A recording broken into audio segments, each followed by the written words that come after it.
Alors bonjour, bonsoir à tous. Il y a quelques mois en arrière, enfin en décembre, je me suis acheté un calendrier de l'Avent spécial bière. Donc grâce à ça, ça m'a permis de boire pas mal de bière, ça m'a permis de déguster pas mal de bière, mais aussi de pouvoir voir les différents types de canettes et surtout leur design que j'ai trouvé vraiment très joli pour la plupart. Et en les analysant d'un peu plus près, j'ai vu certaines références artistiques et je me suis dit peut-être que ça pouvait être intéressant, que ça pouvait intéresser des gens. Et du coup, on va essayer de faire ça aujourd'hui. Donc même si on va pas parler du goût des bières et du produit en soi, je suis désolée pour les amateurs de bière, et je vais devoir faire un petit trigger warning. Donc évidemment l'alcool, en boire une canette par jour c'est pas très bon, même si je l'ai fait pendant un mois, j'en suis vraiment désolée. L'alcool sur l'organisme, évidemment c'est pas très bon, essayez de boire le minimum, hein. Enfin vous savez, la consommation normale d'alcool, pas des grosses races, et puis peut-être pas toutes les semaines, évitez. Et surtout évitez une dépendance, parce que c'est la dernière chose que vous voulez avoir, une dépendance, à part si c'est au bord d'un lac en Suisse. Alors pour notre toute première canette, on voit que c'est une canette inspirée des codes des années 60. Et plus précisément du rockabilly. Avec l'esthétique des voitures de l'époque, on voit des damiers qui fait référence aux courses de voitures. On peut retrouver aussi des couleurs qui font référence à cette époque, avec des couleurs très acidulées, avec ce bleu et ce vert. On voit aussi des références un peu au pop art, avec ces bulles de conversation. Tout comme la deuxième canette qui s'appelle la First World Problem. J'ai le même accent que mon prof d'art plastique de lycée.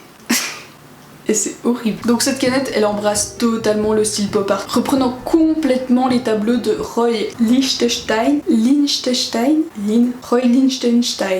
tableaux de Roy, c'est clairement des cases de comics, avec des aplats, ça veut dire une surface d'une seule couleur, avec ses cernes noires, ça veut dire des traits noirs, ou encore avec ses dots, et ça c'est des points. Alors, cette troisième canette, c'est clairement inspiré des années 70, que ce soit les formes, les couleurs, ou la police d'écriture, parce que même la police d'écriture, on peut y voir des petits empattements. Les empattements, c'est les espèces de pieds qu'ont les lettres. Je vais vous mettre un exemple. Et ce qui est marrant, c'est que ces choix, ils illustrent parfaitement le goût de la bière en question. Parce que c'est une bière à base de café, de chocolat et de noix de coco. De mettre des empattements, ça donne un style à peine plus chic. Ça rappelle un peu le café, mais assez ancien, des années 70. Au total opposé, on a la canette Junkie Juice, dont la police d'écriture est assez grasse, sans empattement, qui semble moderne, mais en réalité, ça fait complètement référence aussi à un autre style des années 70. Ici on peut citer des influences comme Frank Stella ou encore Robert Delaunay qui dans leurs œuvres font des répétitions de formes colorées. Et cette répétition évidemment ça fait référence aux 30 Glorieuses et au début de l'industrialisation. Alors selon moi pour ces deux canettes là je trouve qu'il y a une inspiration très steampunk. Alors pour ceux qui connaissent pas, l'esthétique steampunk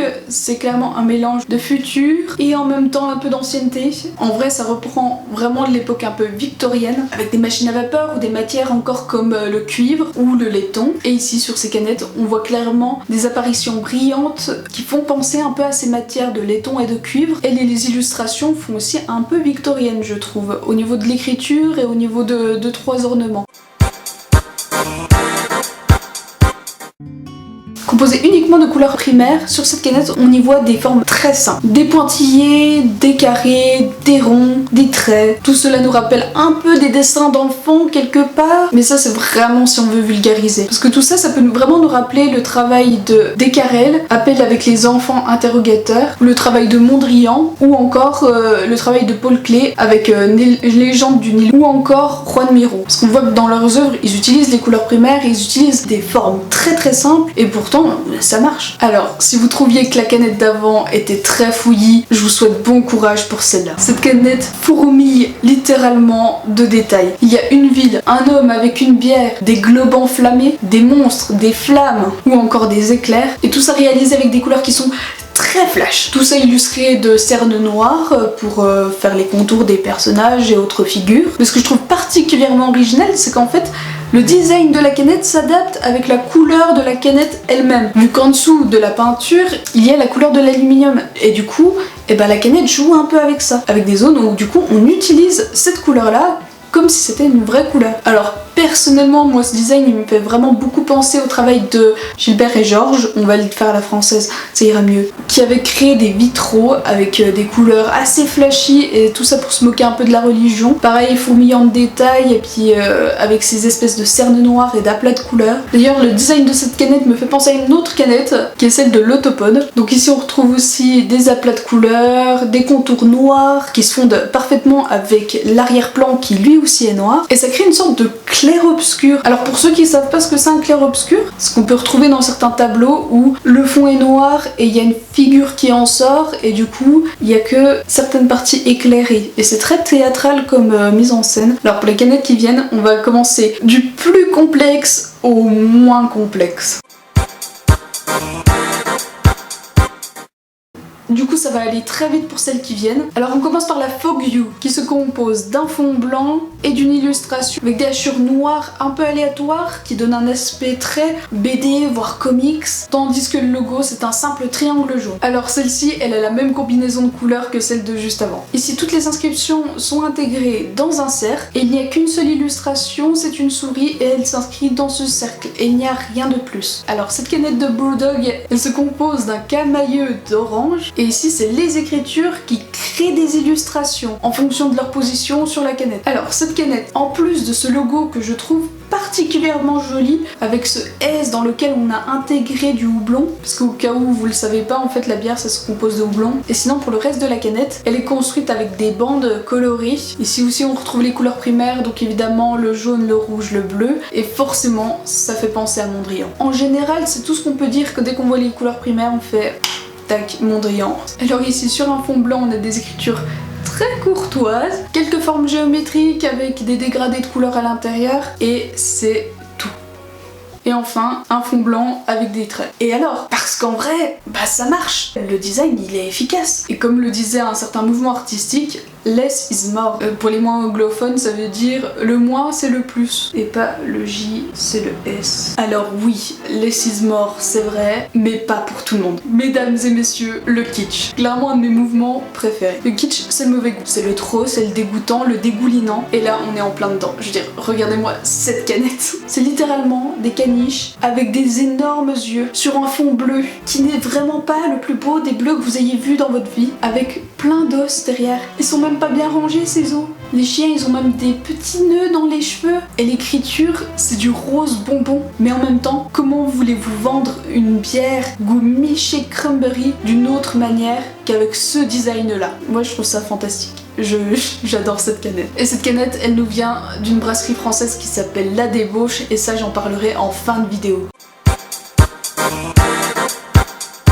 Alors là ça va être un peu plus compliqué parce que j'ai pas pu les ranger ces canettes là. Je vais essayer d'en parler mais en même temps j'ai pas forcément non plus de référence artistique à vous donner. Si ça peut vous inspirer quelque part, tant mieux, mon job il sera fait. Alors cette canette est très sympa. Déjà parce qu'elle raconte une histoire en une image. Ici on a des lapins géants qui tirent des lasers sur des voitures et étrangement le style des lapins est adorable.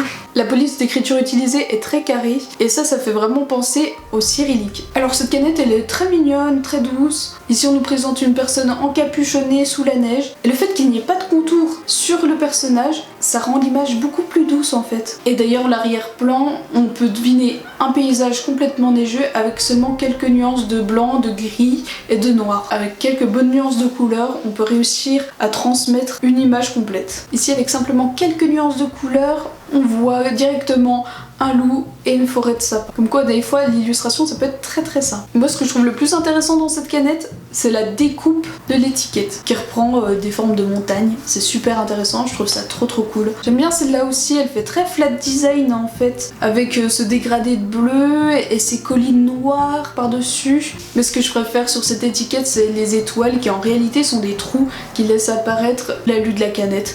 Et je trouve ça encore une fois très intelligent de jouer avec son matériau. Alors ici c'est une full illustration. Comme c'est une bière noire ils ont dit allez on y va, on y fout le paquet. Entre le titre où il y a marqué l'heure noire en lettres déchirées et dégoulinantes, le manoir, la forêt sombre, le lac reflétant la nuit sombre, et une silhouette de faucheuse encapuchonnée qui en réalité est un cochon. Oui parce que c'est une bière de la brasserie Piggy Brewing Company. On ne peut être qu'admiratif devant l'illustrateur qui a fait ça. Et je trouve ça vraiment cool. Pas seulement cette canette, ou les canettes de bière en général. Quand on voit que le marketing et le design a été réfléchi pour le produit, et pas seulement que le logo soit à peine attrayant. Pour revenir à la bière qui est à consommer avec modération, je vous le rappelle, ce que je trouve incroyable, c'est de traduire un goût par une image, ou par un design, par une idée. Je pense surtout à ces graphistes, à ces designers qui ont dû plancher des jours toujours pour se dire qu'est-ce que ce goût peut m'évoquer, qu'est-ce que cette idée peut m'évoquer. Alors évidemment, je parlais de bière et on peut pas y passer à côté. La brasserie, la débauche, franchement, c'est les meilleurs pour ça. Ils engagent un artiste différent pour chacune des canettes. J'ai une petite préférence pour celle mangue tabasco de la débauche qui est vraiment très très bonne. Et pareil, je trouve que la canette est magnifique. Sur ce, bonne fin de journée et surtout, consommez avec modération.